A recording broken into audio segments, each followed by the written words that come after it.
Alô? Alô? Pronto aí, bebê?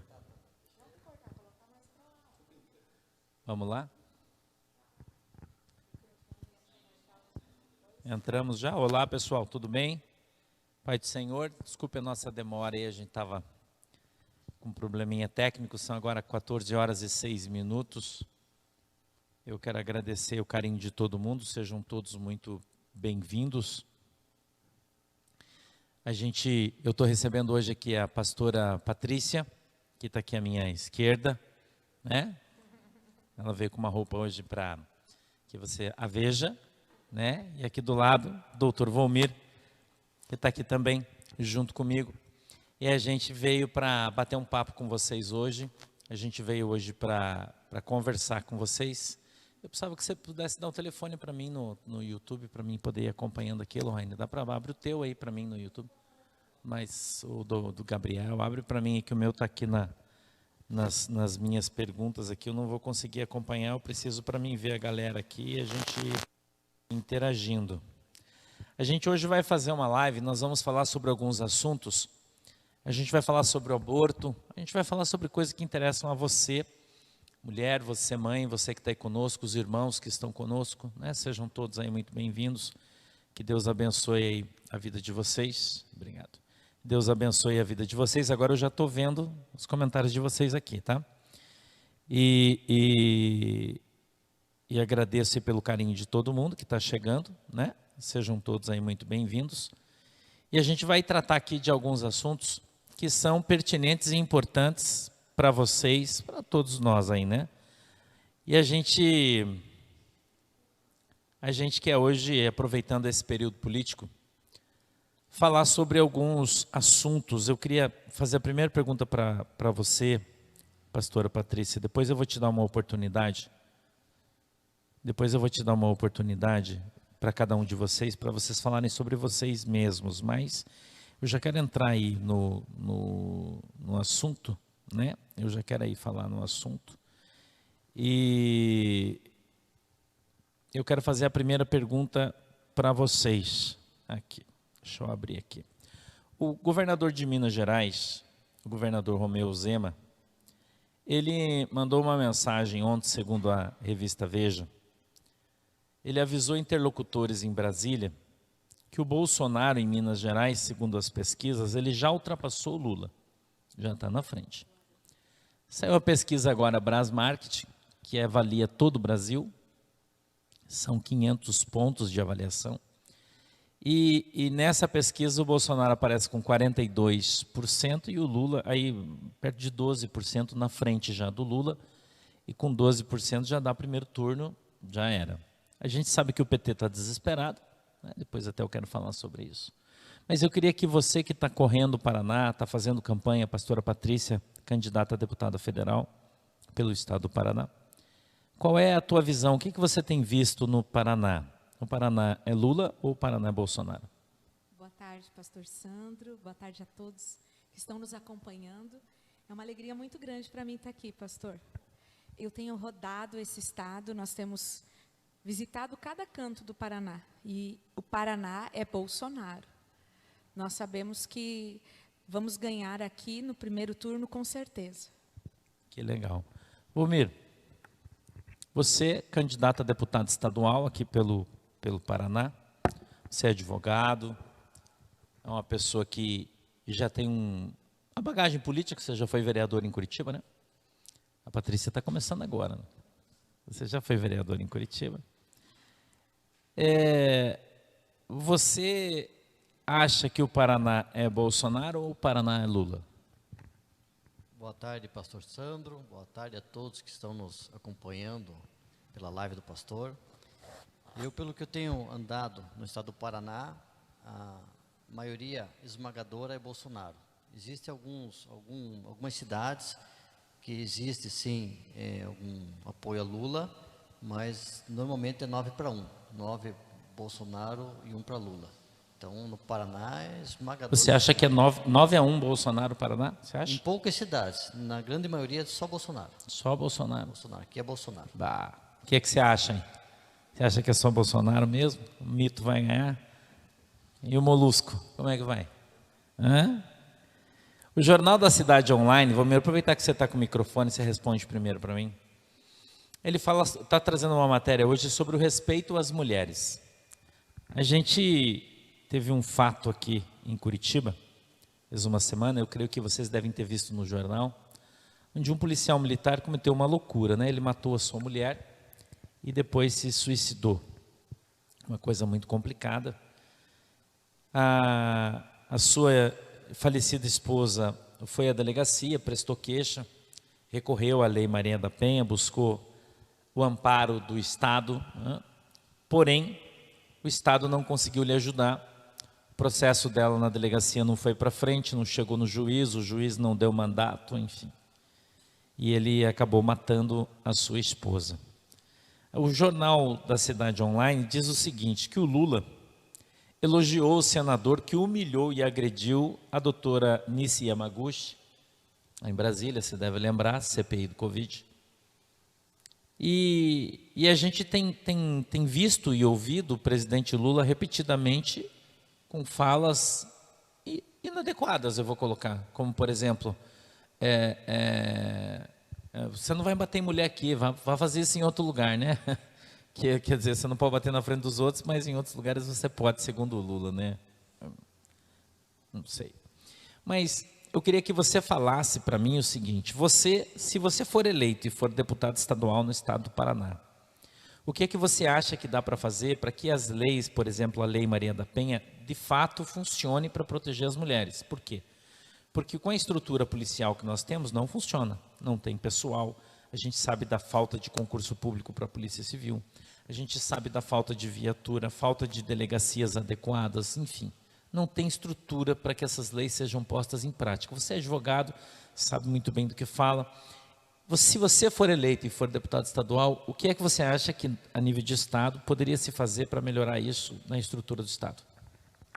Pastor, nós temos algumas frentes aí, né? O senhor falou da Polícia Civil, não é só a Polícia Civil, mas a Polícia Militar, e em Curitiba, por exemplo, a própria Guarda Municipal. Existem algumas patrulhas. E isso tudo é linkado, é o convênio que existe pela Casa da Mulher Brasileira. Temos uma legislação, eu acho que ela pode ser um pouco mais rigorosa, mas o problema é a efetividade da lei. A lei tem que ser efetiva. E é o que o Estado, quando eu digo Estado, não é só o Paraná, o Brasil inteiro, né? Não consegue alcançar essa efetividade. Qual que é o projeto, qual que é o propósito, como deputado estadual?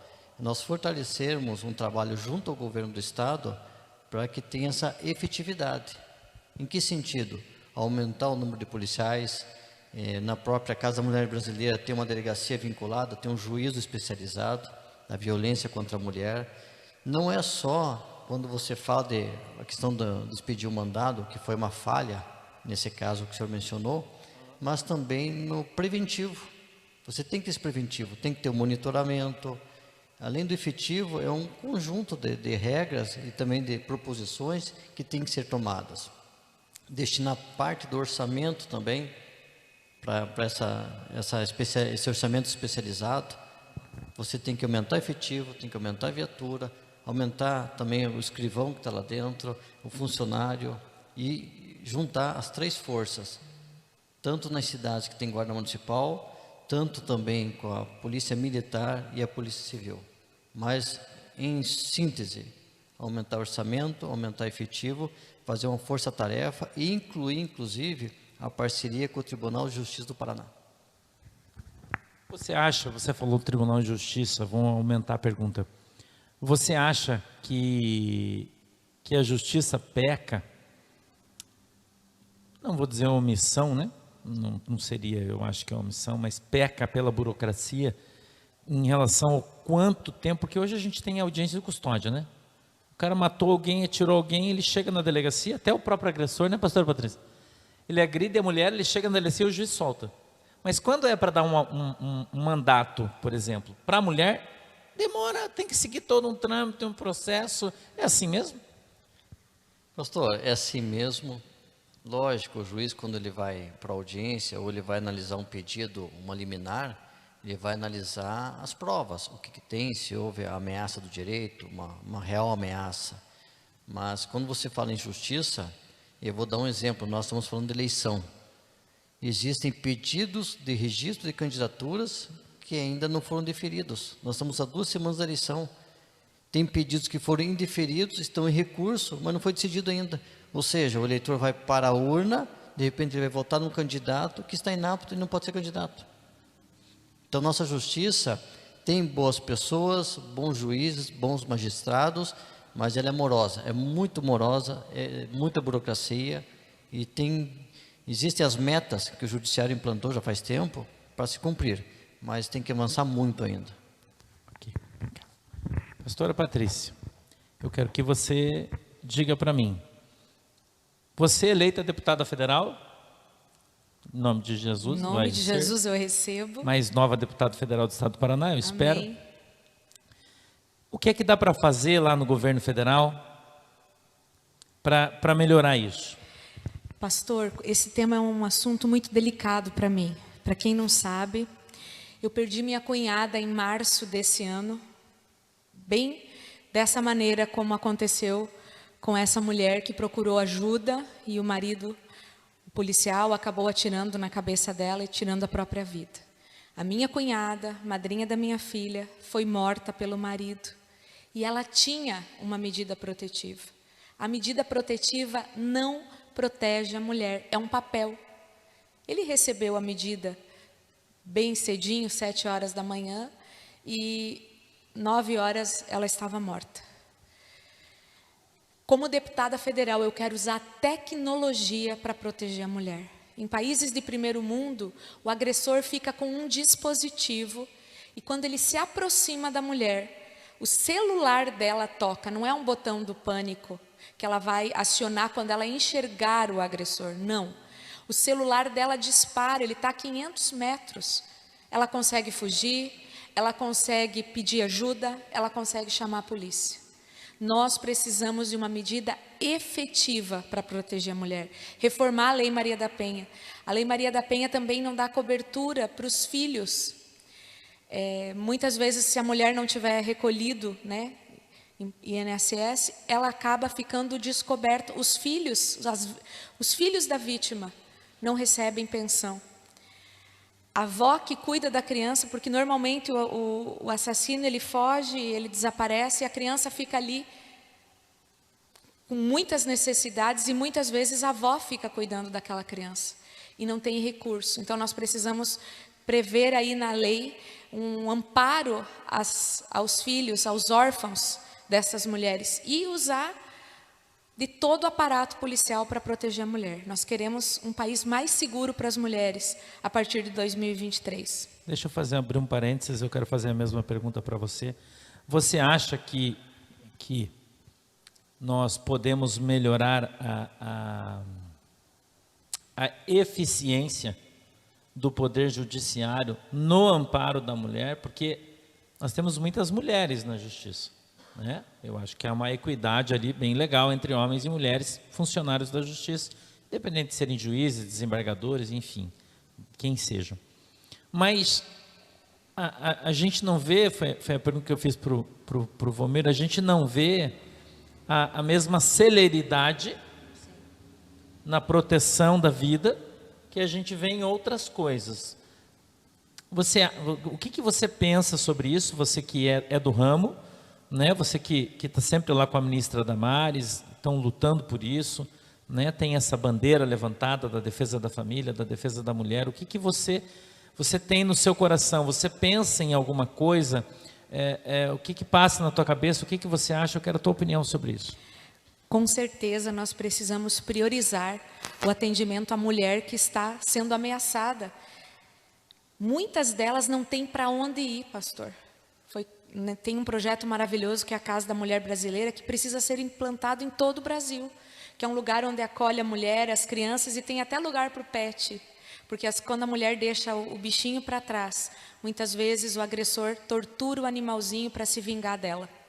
Então, nós temos um exemplo maravilhoso aqui em Curitiba, da Casa da Mulher Brasileira, e nós queremos levar para todos os municípios que que pudermos, o máximo de municípios que pudermos, e colocarmos ali na lei que haja celeridade, como o senhor disse, na análise, na emissão da medida protetiva, que nós vamos chamar de medida efetiva.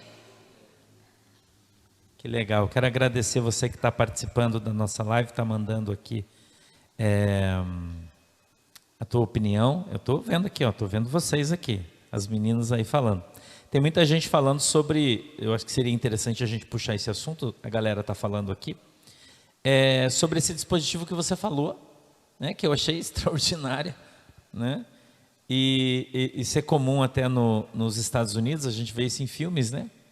Que tem um dispositivo no celular que quando o agressor está chegando a uma determinada distância, o celular da mulher toca e ela sabe que ele está perto. Sim. E ela já liga para a polícia e a polícia vem. Claro que a gente vai ter esse problema do ligar para a polícia, né? Porque aqui, por exemplo, aqui em Guaratuba aconteceu há esses tempos uma ação da polícia contra a polícia, que os policiais foram presos aqui por uma série de circunstâncias. E quando a polícia chegou no quartel da polícia, todos os policiais que estavam de ronda estavam dormindo, né? Então você imagina você ligado, você liga, não tem viatura, não tem, os caras estão dormindo, né? Então é uma crítica isso também, né? A quem estava dormindo, né? Uma crítica. Mas isso acontece muito no Brasil. Nós precisamos ampliar o efetivo policial, pastor. A Delegacia da Mulher, na maioria dos municípios, só atende de segunda a sexta, das 8 às 18 horas. O horário que acontece normalmente casos de violência é depois das 18 horas. Para onde a mulher vai?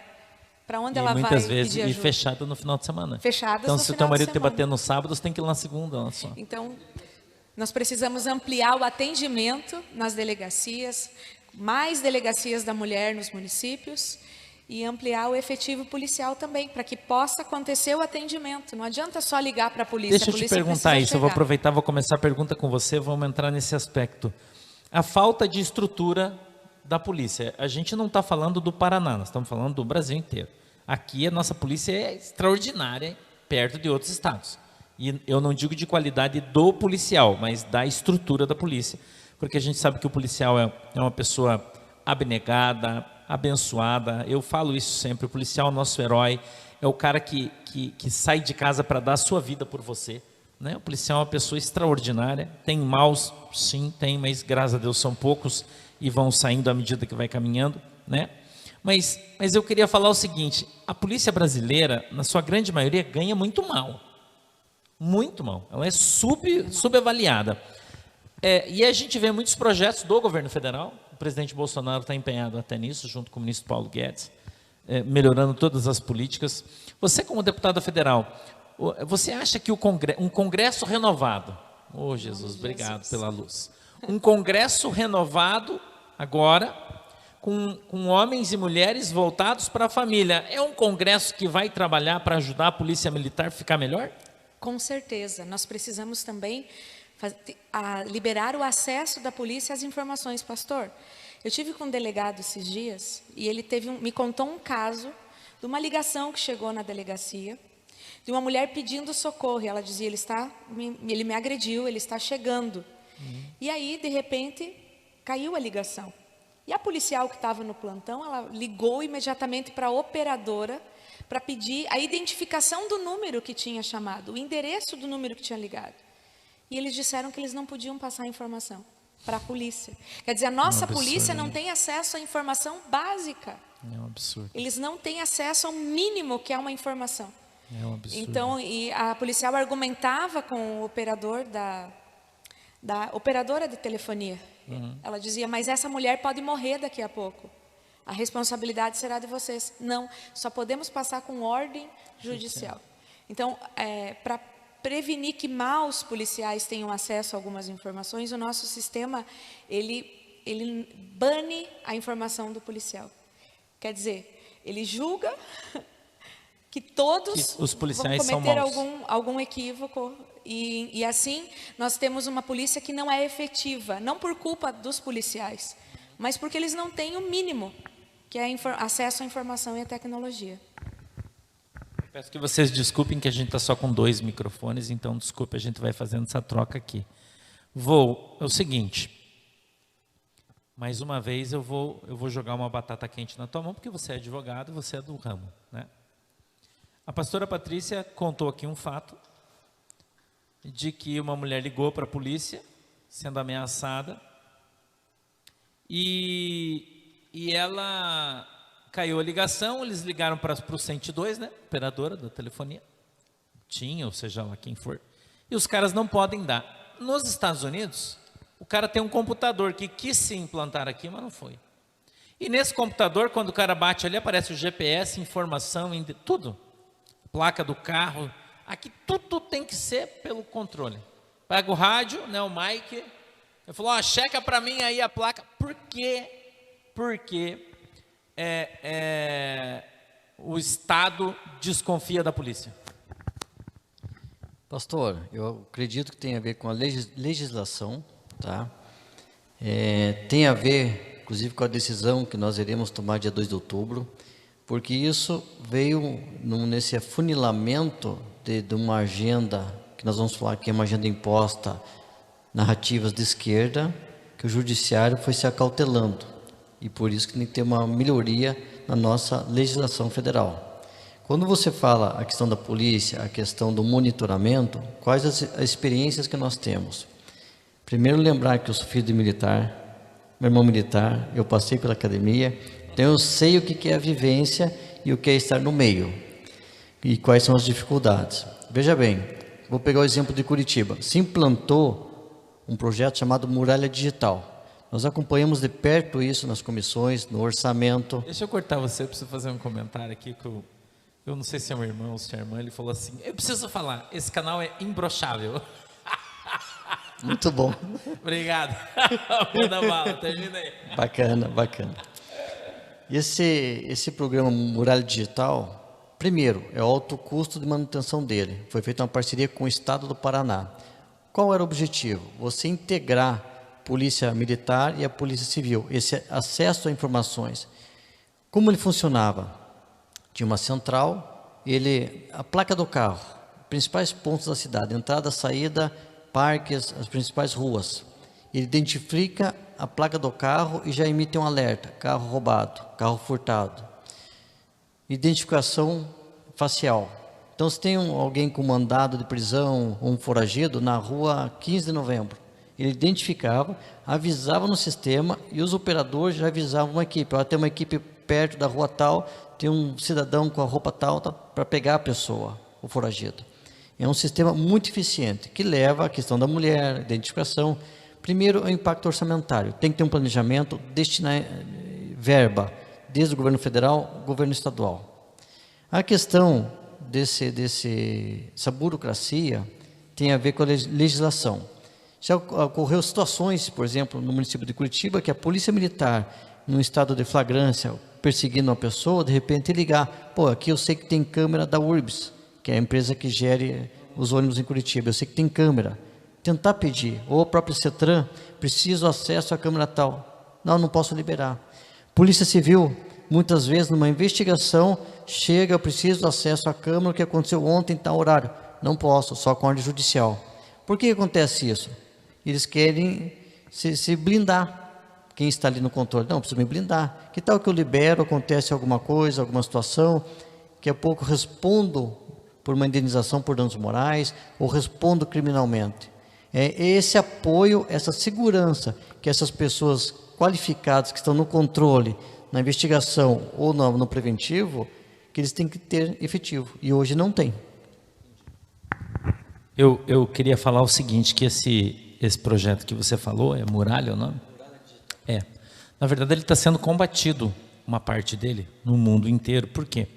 Porque a identificação facial, que é um projeto chinês, né? Eles dizem que viola aí um direito constitucional e não vai funcionar.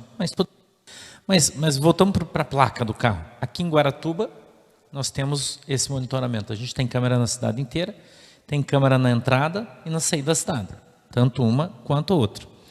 Índice de furto de veículo, 0. Índice de furto de moto, 0. Índice de assalto a banco, 0. Eu falo que aqui é seguro pra caramba e tal, né? Mas a gente tem que dar, eu quero dar aqui a honra a quem tem honra, né? Nosso prefeito que implantou isso há algum tempo atrás.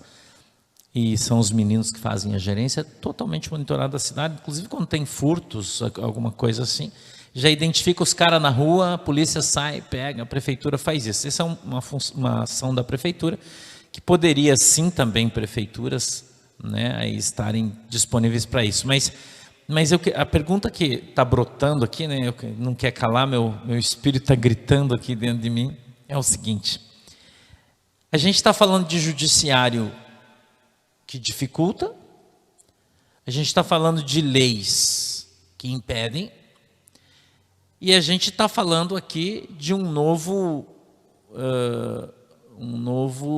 prisma, uma nova visão que está vindo no povo brasileiro. Porque hoje as pessoas estão identificando esse problema. Então, onde é que está o problema? O problema está na polícia que não prende, ou o problema está na polícia que prende, o juiz solta, amanhã prende de novo, o juiz solta de novo, prende, solta o cara de novo, prende. Tem gente que o bandido está virando imprendível agora, né? Nós vamos imitar o Antônio Rogério Magri, né? Imprendível. O bandido é imprendível. Principalmente o pequeno ladrão. Né? Vai na audiência de custódia, o juiz fala: não, você não tem periculosidade, solta. Amanhã o cara rouba outra bicicleta. Não tem periculosidade, solta. É a lei, não é o juiz. Então, o que isso faz? Desestimula o policial. Então, agora eu vou perguntar para você, Patrícia, você como candidata a deputada federal, eu tenho falado aqui sobre isso, e eu queria fazer a seguinte pergunta para você. Você acredita que o presidente Bolsonaro, sendo reeleito, que um mar de gente que se candidatou da direita, né, sendo eleito, uma grande maioria, eu acredito plenamente nisso, inclusive no Senado, nós vamos conseguir mudar a Constituição? É o que nós precisamos, pastor. A reforma do Código Penal, que é de 1940, o nosso Código Penal. E essa reforma está parada no Senado, porque existe, como o senhor mencionou, uma cultura de proteger o delinquente. Nós vemos lá a reforma, o relator da reforma do Código Penal, Contarato, que é um senador do PT, do Espírito Santo, e está na gaveta.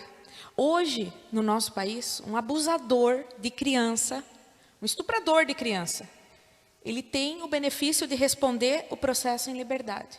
Então, um absurdo, um caso em Brasília, o sujeito estuprou 2 irmãos, um de 5 e um de 7 anos, e ele está respondendo o processo em liberdade. Ou seja, tem crianças agora em risco, porque o juiz entendeu que ele tinha bons antecedentes. Nós tivemos essa semana um ator da Rede Globo preso com imagens pornográficas de criança. Nós exportamos para o mundo imagens pornográficas de bebês. O recorde, pastor, um bebê de 7 dias. Aí um assessor do Senado é preso com 2.000 imagens pornográficas de criança. Dali 2 horas, ele foi solto, porque segundo o juiz, ele tinha aquelas imagens para deleite pessoal. Ora, essas imagens são pagas na Deep Web. Custam milhares de reais. Ele abastece, ele financia a pedofilia, mas segundo o entendimento do juiz, era para deleite pessoal. Então nós não podemos tolerar que a gente continue sendo o país da impunidade, essa insegurança jurídica. Precisamos dessa reforma. Deixa eu abrir um parênteses aqui para você. A lei dá essa autoridade para o juiz, e a lei diz que, se ele tiver para o seu uso próprio, não é crime. A lei diz isso. Então, a pergunta que não quer calar, e agora eu quero falar aqui com o Volmer, é o seguinte: você como um constitucionalista, né? Por que é tão difícil mexer nas leis? Porque não tem interesse. Não precisa ser advogado para falar isso. Pastor, não só o Código Penal, a gente aprende nos primeiros anos de faculdade que as fontes do direito, e uma delas são os costumes, que é o direito consuetudinário. O que quer dizer isso? que a legislação ela é formada, elaborada com base nos costumes, é uma das fontes. Só que os costumes vão mudando de ano em ano, de geração em geração. Por si só, já teria que ter ocorrido faz muito tempo a reforma do Código Penal, que seria uma lei ordinária. Mas nós temos, não podemos esquecer, o ECA, que é o Estatuto da Criança e do Adolescente. Ali também tem essa previsão.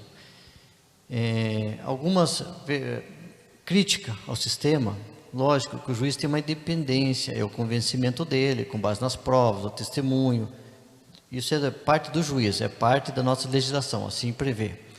No entanto, hoje nós temos juízes que eles aplicam o rigor da lei.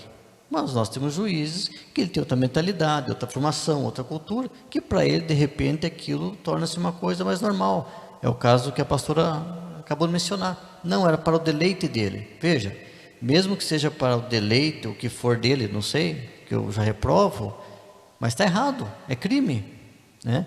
Porque o ECA já prevê que isso é crime. Você ter isso, você comprou de alguém, é igual roubar, mas é receptador, comprei barato, é receptador, vai preso também, tem que apanhar junto, né?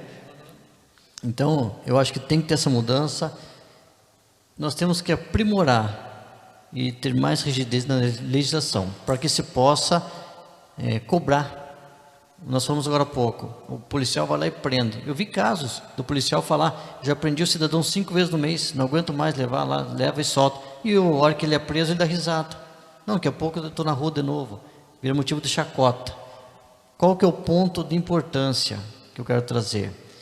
Nós teremos agora para o Senado eleições. Onde está o grande erro, sob o meu entendimento? São os senadores. Nós temos senadores inoperantes, que você não sabe o que estão fazendo, não estão atuando. Nós tivemos uma questão agora pontual e crítica, que é a questão do piso da enfermagem. Foi aprovado, o STF suspendeu, mas veja, cadê a postura, o posicionamento dos senadores? Independente.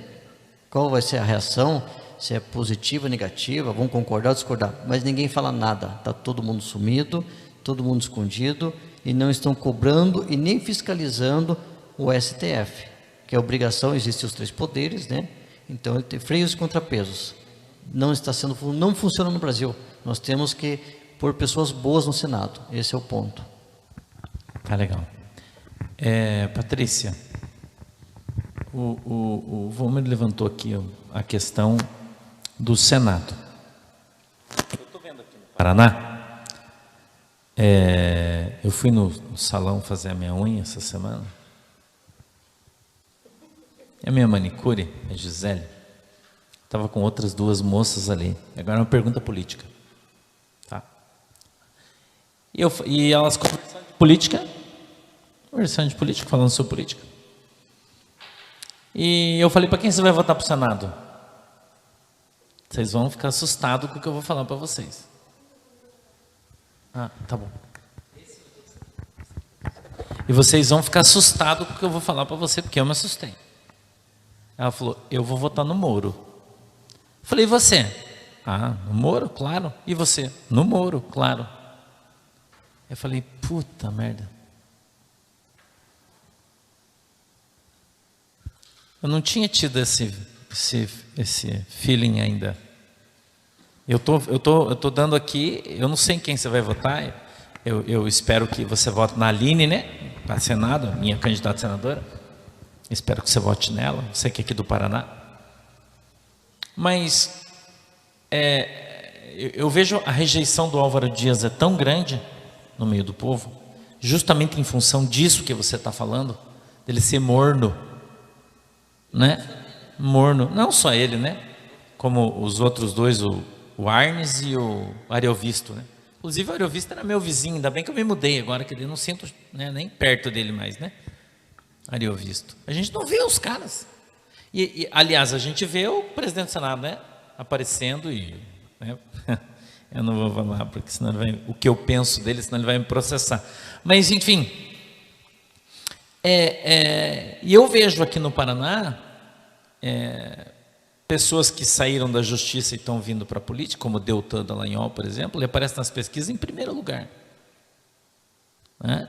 O Moro já nas pesquisas está né? Eu particularmente não acredito em pesquisa, mas em função do que eu tenho conversado aqui no dia a dia. Então a pergunta que eu faço para vocês aqui é o seguinte, eu vou começar com a pastora Patrícia, nossa candidata a deputado federal pelo estado do Paraná.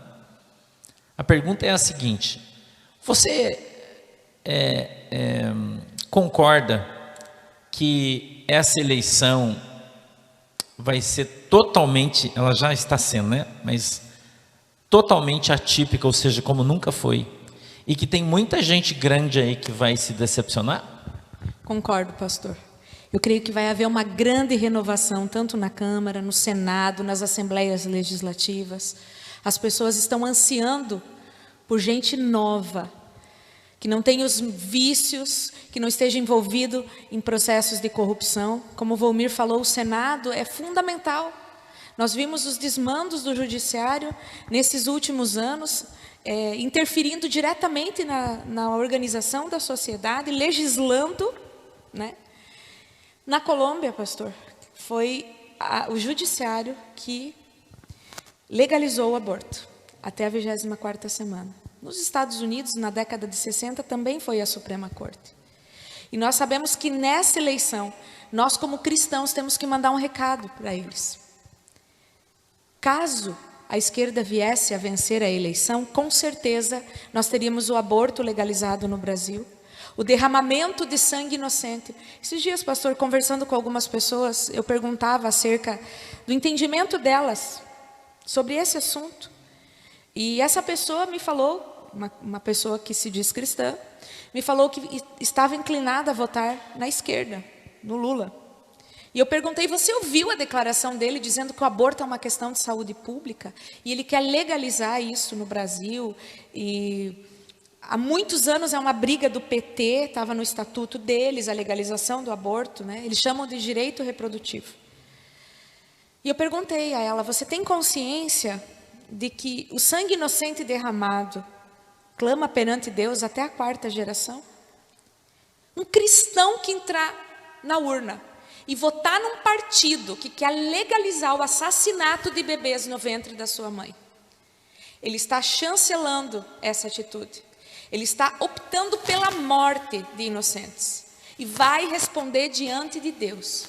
Se por acaso o aborto fosse legalizado pelo fortalecimento da esquerda no Brasil, quem votou nesse partido vai responder diante de Deus por cada criança morta. Tem sangue nas mãos.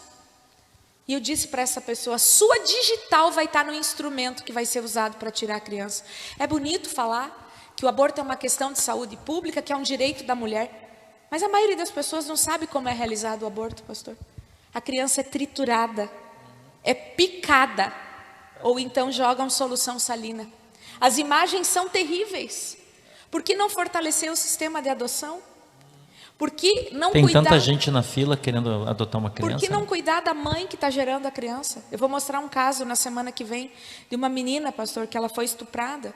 E os próprios profissionais de saúde aconselharam ela a tirar. Hoje o menininho vai fazer 1 aninho. É a coisa mais linda. Então nós devemos escolher a vida.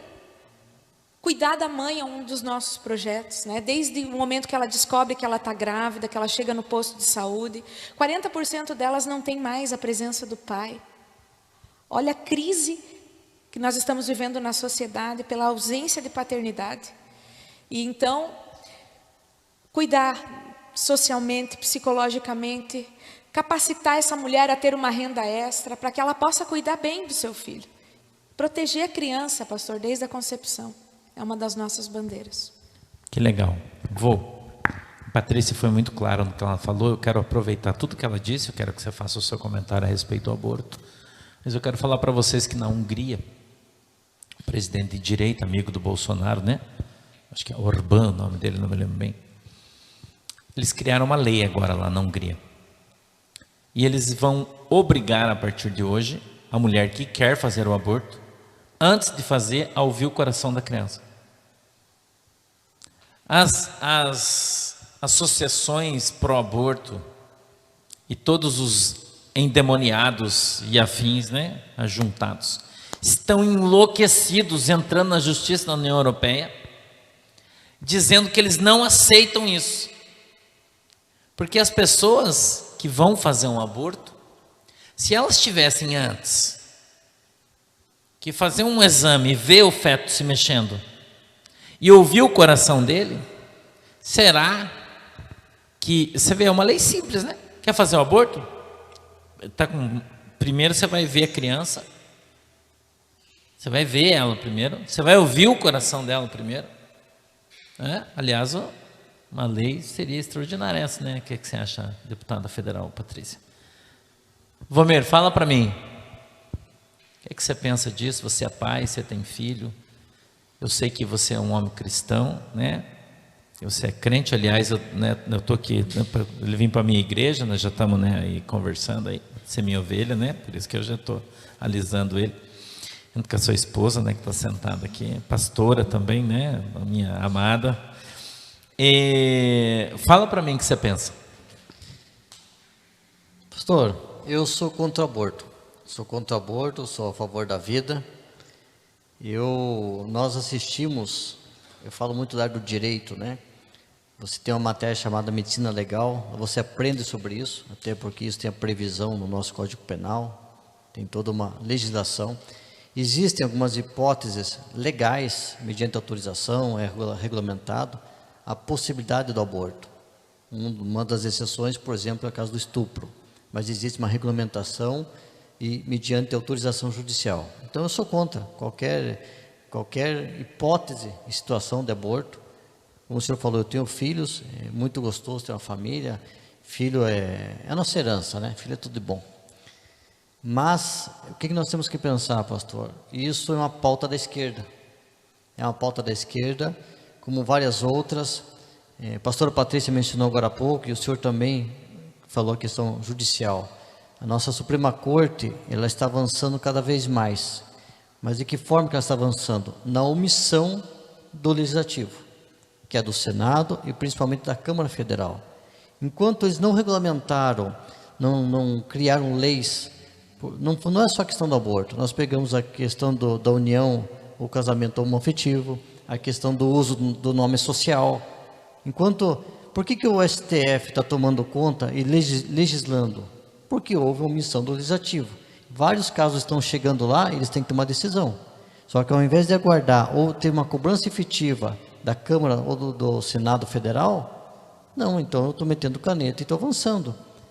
Qual que é a solução para isso? Para segurar essa pauta da esquerda, que é uma pauta de destruição da família, nós temos senadores e principalmente deputados federais que façam serviço e trabalhem. Quando nós falamos aqui, é importante a renovação, com certeza, a renovação com pessoas comprometidas, capacitadas e responsáveis. É o que nós não temos hoje. Precisamos sim de renovação na Câmara Federal, Senado e no Estado também. Essa é a minha opinião. Obrigado, queridão. A gente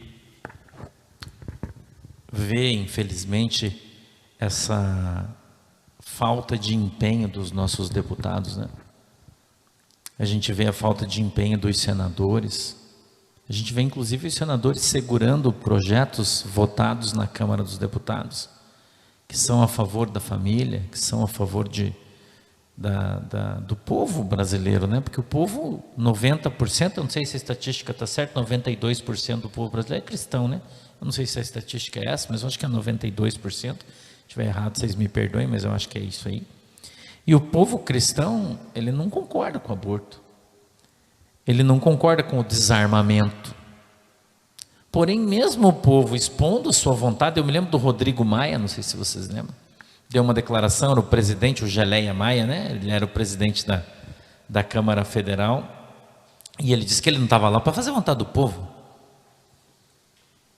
Aliás, eu quero mandar um abraço para você, Geleia Maia, você está me ouvindo? Eu acho que eu não estou com essa moral, né? Mas se você me ouvir, alguém mandar para você que te conhece, você se ferrou, né? Otário, você se ferrou, bem feito. Agora você vai ser secretário do calcinha apertado, que não tem mais mandato, né? E por causa da palhaçada que você fez com o Brasil, nunca mais você vai ser eleito para nada, nada. Você vai ser o que você sempre foi. Nada, é o que eu tenho a dizer para você.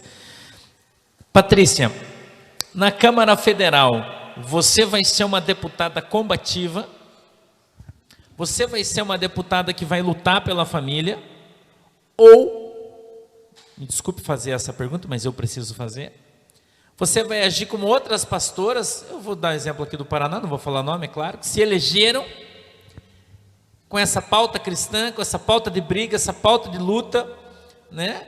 E chegaram lá na Câmara Federal, se apoliticaram de tal forma que votaram inclusive para o Daniel Silveira ser preso, né? Então eu quero fazer essa pergunta para você: quem é? Aonde você veio? A gente já está com 50 minutos de live, né? Estamos com 8.000 pessoas aqui ao vivo na nossa live, que aqui é esplêndido, né? Porque o YouTube reduz 50% quase.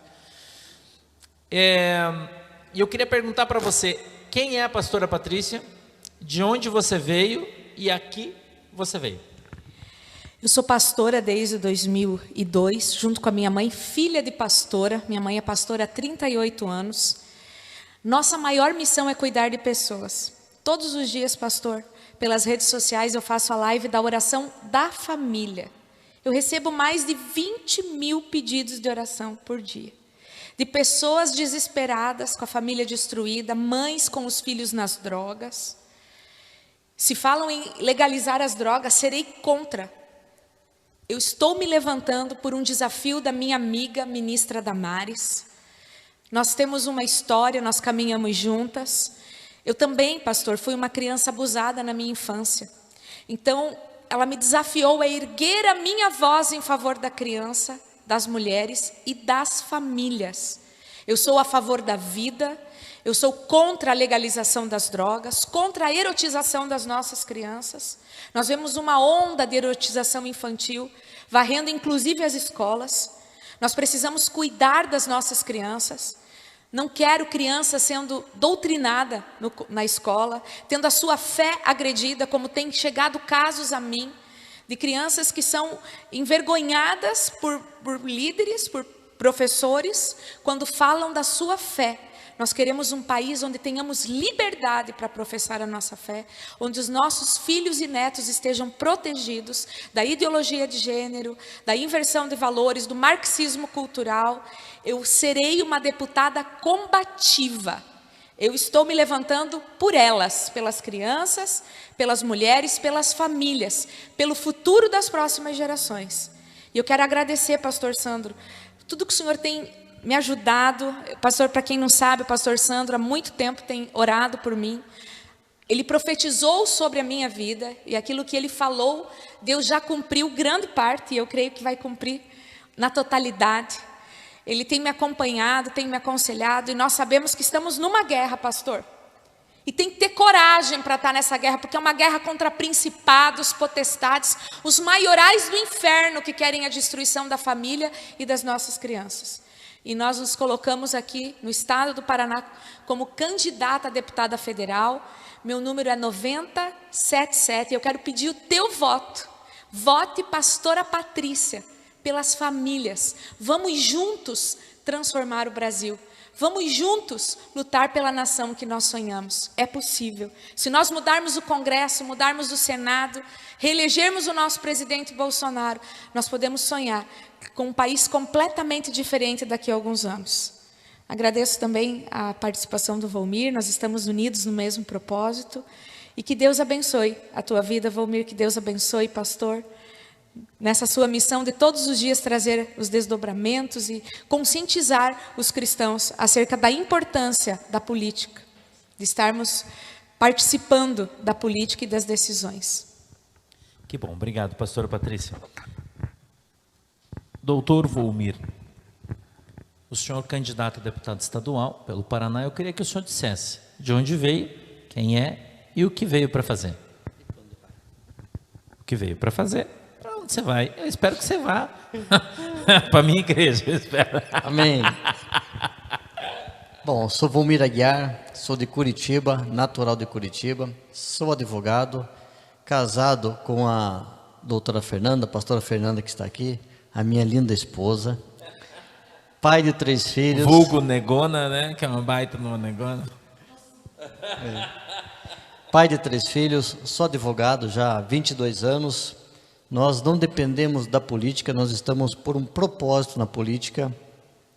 Sou cristão há mais de 40 anos, meu pai foi militar, minha mãe foi pastora também. Meu pai, após aposentar, foi pastor. Somos da Igreja Quadrangular, sou membro do ministério, também somos pastores auxiliares, mais de 10 anos. Temos uma caminhada com a pastora Patrícia, que é a pastora da nossa Igreja Quadrangular, trabalha na região de Beltrão, a mãe dela também, são pessoas honradas e respeitadas. Fui vereador na cidade de Curitiba, 2017 a 2020, exerci as principais funções, vice-presidente da Câmara, corregedor, as principais comissões de saúde. Pastor, não comentamos aqui, mas uma bandeira muito importante, um trabalho muito importante que fizemos. Eu sou autor da lei do Outubro Rosa em Curitiba, que é o câncer de mama, para combinar com o terno da pastora. E isso é um assunto muito importante, e nós temos trabalhado isso para levar todo o estado do Paraná. Sou contra o aborto, a favor da vida, contra qualquer forma de discriminação, sou a favor da igualdade, que se respeite a Constituição. Não precisamos de leis esparsas, a Constituição já diz, somos todos iguais perante a lei. Sou contra essa bandeira, essa ideologia de esquerda. Nós trabalhamos no município e queremos levar para o estado contra a ideologia de gênero. Vamos continuar esse trabalho a favor da vida, da família, a liberdade religiosa que hoje está sendo colocado em xeque. Nós fizemos trabalho contra a pedofilia, que a pastora também mencionou aqui. Eu digo o seguinte, nós temos alguns representantes cristãos, mas qual é o problema, pastor? Coloca uma camiseta dizendo, eu sou contra a pedofilia. Está ali 4, 12, 16 anos, mas não fez nada. Só diz que é contra e tira foto. Precisamos de pessoas que efetivamente trabalhem aqui no Paraná e lá em Brasília.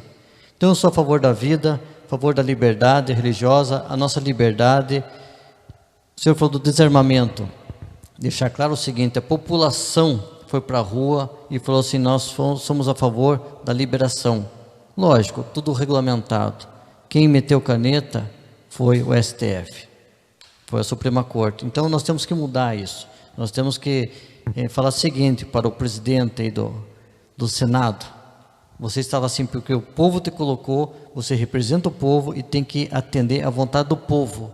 E eu peço voto para deputado estadual, meu número é 77.000, que possamos ampliar esse trabalho para o estado do Paraná, em favor da família, em favor dos nossos filhos, pensar que sociedade nós queremos deixar para o meu filho e para os nossos netos. É isso que nós temos que pensar. E combater essas impurezas da nossa sociedade. Querem destruir a família é a base da sociedade.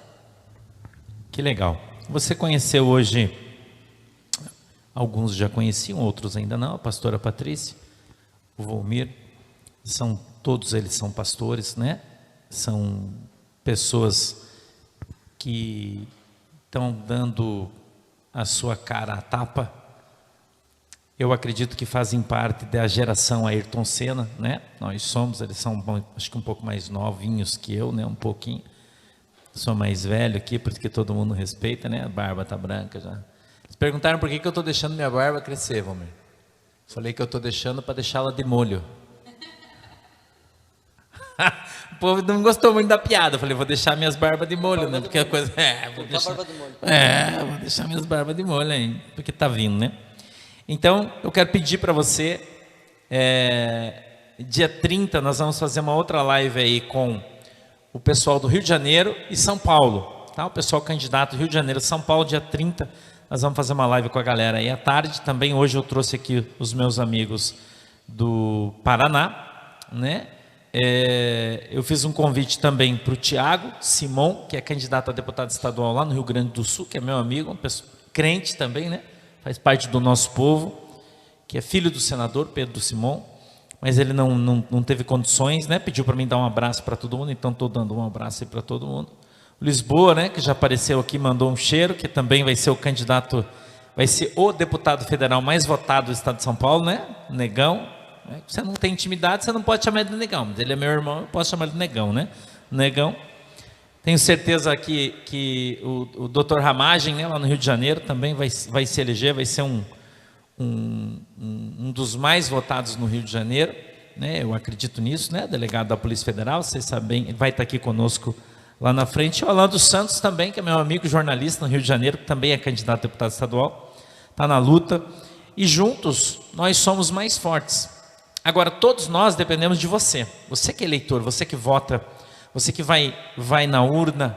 E mais uma vez eu quero dizer, confie na eleição, confie na urna, confie no nosso presidente, confie nas Forças Armadas, confie, porque nós estamos sendo guardados, vai dar tudo certo, a eleição vai ser limpa, transparente, eu não tenho dúvida nenhuma disso, né? Eu confio plenamente, não vou lançar em nenhum momento nenhum tipo de dúvida sobre nada na eleição, pelo contrário, eu acho que está todo mundo se empenhando para o bem do Brasil, né? Vai dar tudo certo, agora a gente só precisa de você, que você vote, né? E se você mora no Paraná, você pode votar aqui para a pastora Patrícia, existem outros candidatos a deputado federal, sim, e você pode votar no qual você quiser, né? Mas tem também aqui o doutor Volmir, que é candidato a deputado estadual. Eu tenho vários amigos que são candidatos a deputado. Só na nossa igreja tem 3, né? Vários. E eu estou aqui te dando mais uma opção, né? Então, se você gostou do Volmir, se você gostou da sua proposta, do seu projeto, né? Ainda não tinha um deputado federal para chamar de seu, estadual e um federal, agora você tem. Falou? Um beijo no teu coração. Vou te dar a consideração final, tá? Um beijo no teu coração. Eu vou dar agora um tempinho aqui para o Volmir fazer suas considerações finais e para a pastora Patrícia também. Vamos lá. Só pode agradecer. Pastor, só pedi para poder lhe agradecer. Primeiro, lhe parabenizar. Não é qualquer pastor que tem essa coragem de fazer isto, né? Parabéns pelo senhor, pelo seu trabalho, nós temos acompanhado. O senhor tem sido um grande amigo para nós, tem orado muito por nós, nos orientado, nos pastoreado, essa é a verdade. Então, de coração, meu agradecimento, agradecer a todos os irmãos que estão conosco e pedir que orem por nós, porque não é fácil se colocar à disposição do projeto, é um trabalho árduo, mas nós estamos firmes. E se Deus tocar no coração, que possam votar na gente, acompanhar nosso trabalho e deixar pela última vez, pastor. Que Deus abençoe a todos. E o número, 77 mil. Quero agradecer também a cada um que ficou com a gente, nos dando a audiência, e dizer, ore pelo Brasil, ore. É tempo da igreja do Senhor clamar por essa nação. Eu creio que Deus tem algo grande para o nosso país. Ore por nós. Obrigada, pastor Sandro. Me acompanhe nas redes sociais, pastora Patrícia no Facebook, pastora Patrícia no Instagram. No dia 2 de outubro, nós vamos celebrar a vitória do povo de Deus, em nome de Jesus. Galera, Deus abençoe vocês, valeu, hoje é sexta-feira, já sabe, né, estou de folga agora, então você já está ligado, né, a gente volta domingo, tá, domingo então a gente volta, temos culto às 20 horas, você já sabe, eu espero que vocês venham, e aí a gente vem para o desdobramento na segunda-feira, temos culto de manhã, 9h30, estou esperando todo mundo, muito obrigado pela audiência de vocês, não esqueçam de replicar essa live, né? Se você puder, não apenas o seu voto, você mamãe, né? Você que gosta, que gostou da pauta, gostou da pastora Patrícia, gostou do Dr. Volmir, peça voto. Quem sabe você consegue mais 2 ou 3, 4 ou 5 na tua casa, anote o número deles, o do Volmir é 77 mil, da pastora Patrícia 977 e 70 mil. Isso? 77.090,77. Então, que você possa anotar, envie nos teus grupos de WhatsApp. Muita gente não tem candidato, muita gente está pedindo para mim, pastor, eu não tenho candidato, me ajuda aí em quem que eu vou votar. Faça isso, seja você uma referência de direita e abençoe aqueles que não têm. Um beijo no teu coração, Deus abençoe vocês, tchau.